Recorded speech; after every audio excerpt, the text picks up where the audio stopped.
Bonjour à tous et bienvenue sur ce nouveau tuto et aujourd'hui nous allons allier Excel et un fichier texte pour créer des répertoires sur Windows, d'accord?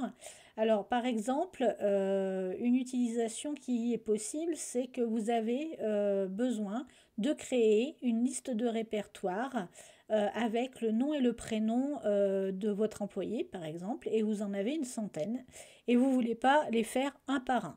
Et ben, pour le faire, on va pouvoir créer en fait une commande, une liste de commandes de création de répertoire, d'accord, via Excel. Donc on va créer une liste avec le nom, le prénom, on va concaténer les deux, on va mettre le chemin de destination, donc le répertoire dans lequel vous allez créer ces sous-répertoires, d'accord, et on va concaténer tout ça pour créer la commande pour dire à Windows de créer ces répertoires, d'accord. Donc je vous montre comment on fait.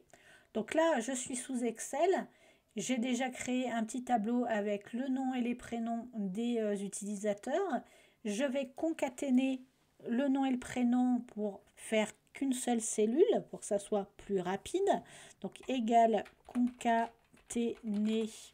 Donc ça, j'ai déjà fait une vidéo, je vous renvoie à la vidéo pour cette formule-là, mais bon, je la réexplique. Donc le A, donc ça, A3, ça correspond au nom, d'accord.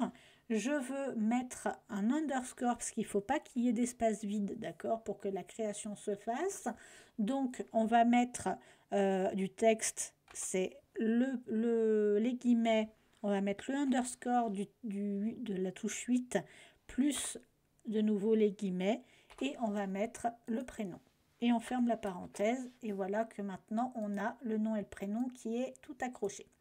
Donc ça, c'est la première chose à faire. Ensuite, on va faire exactement la même chose en rajoutant la commande mkdir qui dira à Windows de créer un répertoire, d'accord.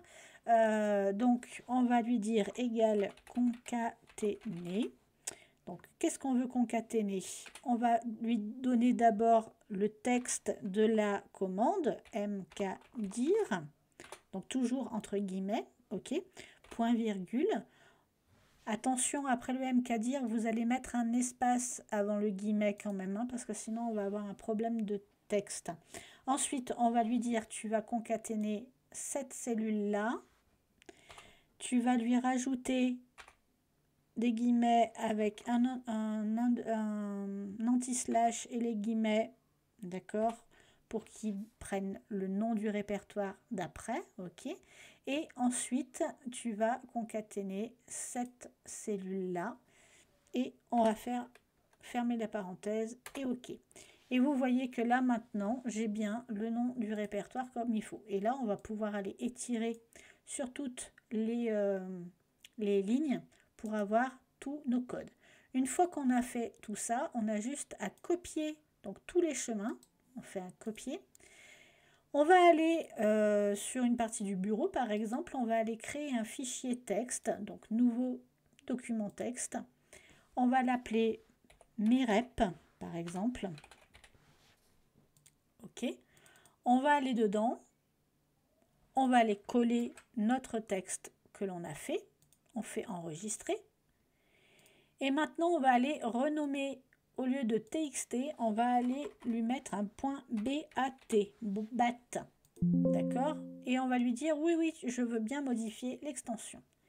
Et maintenant, on va aller, alors je vais ouvrir, parce que j'avais déjà fait donc le répertoire, hein, il faut le faire avant, d'accord? On va aller l'ouvrir, ce répertoire, et on va aller double-cliquer maintenant sur le fichier BAT. Et on va voir que là, il nous a bien créé les répertoires, d'accord, correctement. Par contre, là, ah oui, alors, c'est parce que j'avais mis un « et » dans Gérard. Attention, hein, quand vous faites votre fichier, vous voyez, il ne faut pas mettre les « et », d'accord. Donc, vous évitez tout ce qui est « et », vous mettez le « e ». Sinon, il vous met des petites erreurs parce qu'il n'aime pas les caractères spéciaux, donc ça ne lui plaît pas. Mais il a quand même créé donc tous les sous-répertoires. Et maintenant, bah, si vous voulez faire pareil pour faire des architectures dans les sous-dossiers, vous pouvez refaire la manipulation. Voilà. Voilà, j'ai fini pour ce tuto. Je vous remercie de m'avoir visionné et je vous retrouve très prochainement. À très bientôt.